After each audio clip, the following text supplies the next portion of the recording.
꼭 역출구 앞에를 사서 를 넣는 어떤 목표가 하나 있으셨대요. 그래서 그 꿈을 이루셨습니다. 진짜 그냥 하는 말이 아니고 제일 예뻐. 너무 예쁘죠? 전면을 다 통유리로 만드셨고. 안녕하세요, 복덕방 언니입니다. 오늘은 제가 금호역에 나와 있는데요. 금호역 2번 출구 앞에 나와 있습니다. 오늘 날씨가 좀 많이 선선해졌어요. 어제까지 진짜 너무 추워가지고 제가 또 촬영을 안 해서 우리 PD한테 또 혼났거든요. 촬영을 왜 이렇게 안 하냐고. 아주 불이 나게 왔습니다. 그래서 지금 금호역을 왔는데, 제가 그동안 작년에는 강남 위주로 굉장히 많이 상권들을 보여드렸는데, 올해는 좀 작지만 의미 있는, 좀 알아두시면 좋은 그런 상권들을 같이 촬영을 하도록 할게요. 그래서 오늘 제가 뽑은 상권지는 바로 금호입니다. 쫑PD한테 물어보고 싶은데, 네. 금호동 하면은 어떤 생각이 드세요? 난 교통이 좀 불편했어. 뭔가 길이 좀 좁은 느낌? 좀 길이 좁고 언덕이 되게 많고 좀 그런 생각을 많이 하고 계신 분들이 많고, 제가 느끼는 금호동은 강남과 접근성이 굉장히 좋은 큰 주거 세대가 많다, 이런 느낌이에요. 제가 느끼는 금호동이라고 하는 곳은. 특히 금호동은 재개발 호재도 많고, 그리고 강남 접근성도 좋고, 2, 3년 전부터 여기 금호역 인근으로 금남시장 주변으로 여러 가지 상권들이 좀 생기고 있어요. 오늘 한번 저도 같이 공부할 겸 한번 돌아보도록 하겠습니다. 같이 가시죠. 사실 우리가 많이 가는 강남이나 이런 지역의 어떤 분위기랑은 조금 다르잖아. 건물들이 굉장히 낮고, 그리고 필지가 굉장히 작아서 조그만 건물들이 많아요. 그러다 보니까 좀 뭔가 시골의 시내 같은 느낌. 아, 있다. 그리고 지금도 보시면 뭐 역건물도 신축 중이고, 건축 행위들이 조금씩 많이 일어나고 있는, 향후의 상권이 기대가 되는 상권이라고 생각을 하시면 될 것 같아요. 네, 여기가 제가 알기로는 젊은 신혼부부들도 많이 사는 걸로 맞아요. 알고 있는데 맞나요? 그 내가 신혼부부들이 또 주변에 많잖아요. 제가 많죠. 또 결혼 정년기잖아요, 여러분. 내 주변에 이제 신혼부부들, 결혼하시는 분들이 많습니다. 그분들한테 제가 신혼집은 어떻게 됐냐 이렇게 물어보면, 업무 생활로 강남을 주로 하시는 분들을 보면은 1순위가 옥수 금호예요. 사실 주택 가격이 이렇게 오르기 전까지는 가격도 굉장히 괜찮으면서 입지도 굉장히 좋은 그런 위치였고, 그러다 보니까 지금 신축 건물이나 이런 신축 아파트들에는 젊은 신혼부부들, 강남의 어떤 1세대가 아닌 2세대, 2, 3세대 이제 자녀들이 터를 잡은 곳들, 혼자 사시는 고소득자분들. 연예인분들도 제가 알기로 혼자 사시는 분들 많아요. 맞아요. 그래서 여기 주변에 연예인분들도 굉장히 많이 살아요. 그거는 링크로 따로 공유하도록 하겠습니다.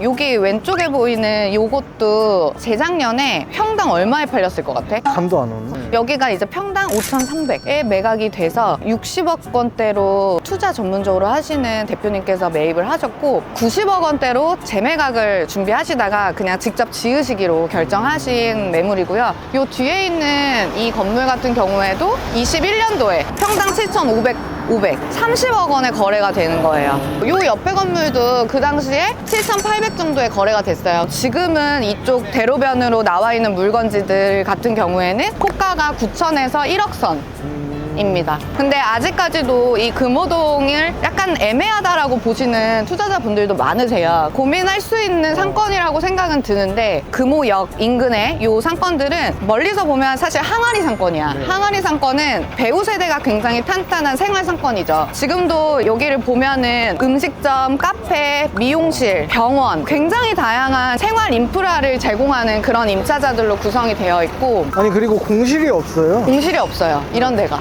항아리 상권이라고 하는 탄탄한 안정적인 임차 수요가 있으면서도, 또 아직까지도 좀 작은 규모의 덩어리에 작은 필지, 살만한 물건들이 있다 라고 하는 점은 투자자분들께서 조금 메모를 해두셔야 될 것 같습니다. 거래는 많이 있어요. 강남이나 이런 데에 비하면은 거래량이 많지는 않은데 꾸준하게 조금 있죠. 꾸준하게. 은근히 이쪽 상권에 20, 30대들이 많이 오는 게, 또 요즘 같은 시대에 소비자들이 이끄는 힘은 뭔가 나만 알고 싶은 맛집, 그리고 막 마케팅하지 않는 음식점, 뭐 술집 이런 거 좋아하잖아. 근데 딱 여기가 그런 느낌. 그냥 동네 상권 같은데 속속들이 막 골목을 뒤져보면은 되게 힙한 곳들이 나오는 거지. 요즘 그런 면에서 여기 금남시장 상권 많은 분들이 막 찾아오는 상권으로 부상을 했었죠. 복덕방 언니는 뭐 자주 오세요, 있죠? 저도 여기가 이제 내추럴 와인바가 또 되게 많아요.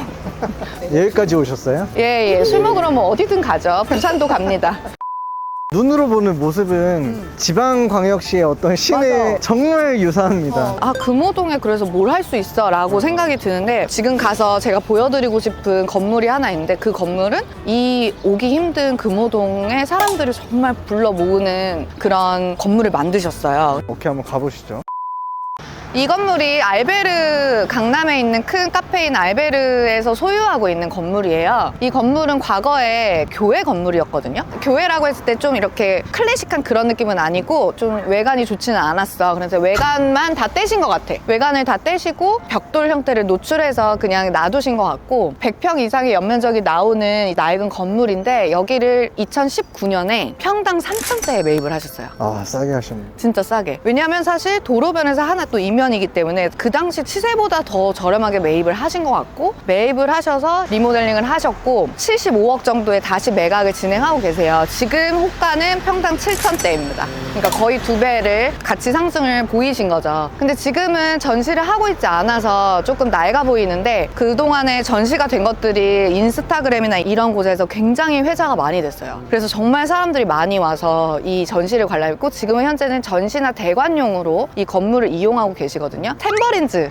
너무 잘 아시죠? 탬버린즈 제니 포스터가 여기에 쫙 있었어. 그래서 정말 그 많은 친구들이 찾아와서 봤고 특색 있는 전시들을 많이 진행을 하셔서 전시 수익, 대관 수익만으로도 굉장히 지금 높은 수익을 올리고 계시다고 하시더라고요. 어떻게 보면 저는 되게 용기 있는 선택이었던 것 같거든요. 금호동이 그 당시에는 그렇게 뜨는 상권도 아니었고 그런데 본인이 컨텐츠가 있으시면서 카페 운영의 노하우도 있으셨고 알베르 강남 같은 경우에도 대관이나 이런 운영의 노하우를 갖고 강남과 접근성이 좋은 금호동에 있는 건물을 굉장히 싼 가격에 사서 간단하게 리모델링 한 다음에 많은 사람들이 유입이 된다라고 하는 게 증명이 됐잖아요. 그래서 굉장히 스마트한 투자셨다. 네, 칭찬해드리고 싶습니다.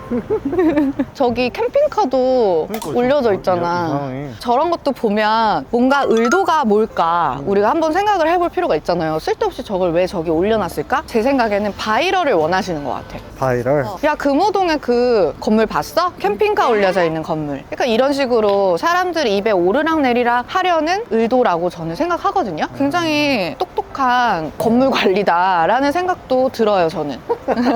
그렇죠. 뭐 이유는 있겠죠. 이유는 있겠다. 그렇다고 아무거나 다 건물 위에 올리시면 안 돼요, 여러분. 뭐 변기를 올릴 수 없죠. 사람이 굉장히 많습니다. 시장 쪽으로 저희가 걸어 들어왔는데 금남시장이 있고. 1949년에 생긴 시장이래요. 근데 복두방 언니, 여기 이런 재래시장이 있으면 상권에 어떤 좀 영향을 주는 게 있어요? 저는 있다고 생각해요. 재래시장에 갖는 그런 유입력 같은 게 있거든. 그리고 두 번째로는 임대료 수준이 좀 저렴하다 보니까 뭐 예를 들어 신당역 재래시장이라든지 여기 금남시장이라든지 이쪽으로 젊은 F&B 사장님들이 은근히 들어오시더라고요. 그러니까 높은 임대료에 지쳐서 오히려 이 전통시장의 이런 분위기를 업고 좀 특색 있게 업장을 하시는 그런 형태의 분위기가 최근에 되게 많이 생기는 것 같아요. 신당도 한번. 네, 다음 주에 우리 가시죠. 다음 주에 한번 갈까요? 네, 다음 주에 시간 되세요? 아, 지금 이제 저희는 신금호역, 5호선 신금호역에 가서 사실 거기도 여기랑 크게 다르진 않아요. 근데 거기에 제가 꼭 소개시켜드리고 싶은 물건이 있어서 거기 가서 보여드릴게요. 제가 매입해드린 건물입니다. 가시죠. 이유가 있었구먼. 짠! 자, 넘어왔습니다. 네, 여기는 신금호역, 그 지하철 5호선 신금호역이 있는 오거리예요. 신금호 이 주변 배우 세대들의 어떤 구심점이 되는 상권이라고 보시면 되는데요. 금호역 3호선 라인에서 시작을 했는데 사실 그쪽 라인들은 좀 구축 아파트들이 많고 여기 신금호역 주변으로는 뭐 파크자이라든지 금호파크힐스라든지 좀 대규모의 그 신축 아파트들이 대거 입주가 되어 있어서 아파트 안에 있는 상가들도 굉장히 많고 그리고 여기는 이제 어떻게 보면 구상권인 거죠. 그런데도 아주 탄탄한 배우 세대를 갖고 있기 때문에 뒤에 보시면 뭐 의원이라든지 병원, 뭐 커피숍, 뭐 안경점, 미용실 이런 것들이 항아리 상권의 그런 구성, 임차 구성을 전형적으로 보여주는 상권이라고 보시면 되는데요. 여기 길을 건너서 제가 이제 작년에 매입해 드린 물건이 아주 색다르게 바뀐 사례가 있어서 오늘 그 건물 소개해-드리고 영상 마치도록 하겠습니다. 한번 가보시죠. 네. 언제 하셨던 거예요? 그거를 21년도 정말 너무너무 이제 낡은 정말 여기서 제일 낡은 건물이었어요. 결정을 하시고 나서 근데 죄송한데 네, 이게 약간 그 화면 보면 제가 왜 멈췄는지 알 거예요. 네네네. 그러니까 그래서 제가 고객님한테 대표님 이거 왜 결정하셨어요? 라고 했더니 꼭 역출구 앞에를 사서 스타벅스를 넣는 어떤 목표가 하나 있으셨대요. 그래서 그 꿈을 이루셨습니다. 아, 그럼 지금 스벅이 입점? 네, 스벅이 작년 12월에 오픈을 해서 진짜 지금 장사가 엄청 잘 된다고 해요. 이 건물이에요. 여기 이 오거리에서 가장 최근 신축된 건물이라고 보시면 되고요. 진짜 그냥 하는 말이 아니고 제일 예뻐? 너무 예쁘죠. 전면을 다 통유리로 만드셨고 그래서 스타벅스에 이제 어떻게 임차를 넣었냐 궁금해 하시는 분들이 많으실 텐데 직접 스타벅스에 의뢰를 하셨다고 하더라고요. 건축사한테 어떤 식으로 신축을 할지까지 인면도를 만들어서 스벅에 제안을 하셨고 스벅에서 좋다. 왜냐면 이 주변에 지금 없거든요. 스타벅스가. 바로 역줄구 앞이고. 네, 자, 바로... 보실까요? 지금 역에서 나와서 하나, 둘, 셋, 넷, 다섯, 여섯, 일곱, 아홉, 열 걸음입니다. 10걸음. 지금 제가 지금 지나가시는 분들 때문에 살짝 돌았거든요. 저보다 키가 크신 남성분이라면 5걸음에 지금 이 스타벅스를 이용하실 수가 있어요. 입지적인 장점이 굉장히 명확했고 신축을 했을 때 지하층을 지상으로 좀 허가를 받을 수 있는 뭐 그런 부분들이 굉장히 이 필지의 장점이었어요. 너무 잘 됩니다. 그 스타벅스는 대부분 수수료 매장이잖아요. 10% 초반대의 수수료가 지금 최근에 이제 시세인데 10% 초반대의 수수료로 굉장히 만족스러운 임대료를 수취하고 계십니다. 네, 대표님 촬영 허가해 주셔서 감사합니다.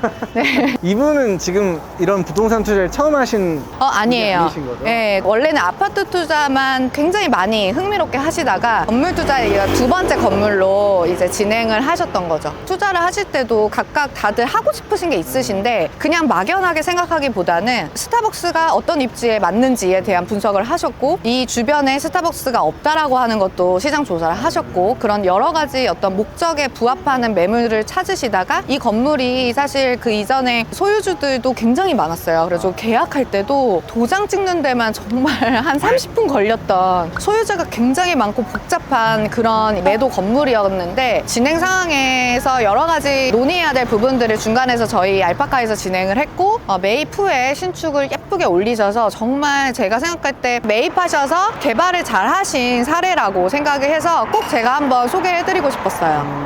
신금호역이 뭐 대단하게 외부에서 들어오는 사람이 많은 그런 메가 상권은 아니지만 굉장히 이 주변에 신축 아파트들에 사는 주거 인구들 안정적으로 이런 병원이라든지 약국 주변을 둘러보면 프랜차이즈 음식점들도 굉장히 많이 들어서 있거든요. 그거는 지난번에도 말씀드렸지만 점포를 열어야 된다라고 하는 분석이 이미 여러 전문가들한테서 끝났다는 거거든요. 거기서 딱 필요한 어떤 니즈에 맞는 임차자를 딱 구하셔서 저는 정말 너무너무 잘하신 사례다. 오늘 그 두 가지 사례는 반드시 한번 스터디 해보시기에 굉장히 좋은 사례라는 생각이 드네요. 네, 그러면 다음 주 예고 한번 해주시고 신당역 상권을 둘러보도록 하겠습니다. 제가 그 신당역 쪽에 거주를 지금 하고 있거든요. 뭐 제 주변이라서 좋다라고 하는 건 아니고 거기가 정말 좋다고 하니까 제가 또 찍으려고요. 다음 주 컨텐츠도 기대해 주세요. 그럼 우리 다음 주에 만나요. 안녕.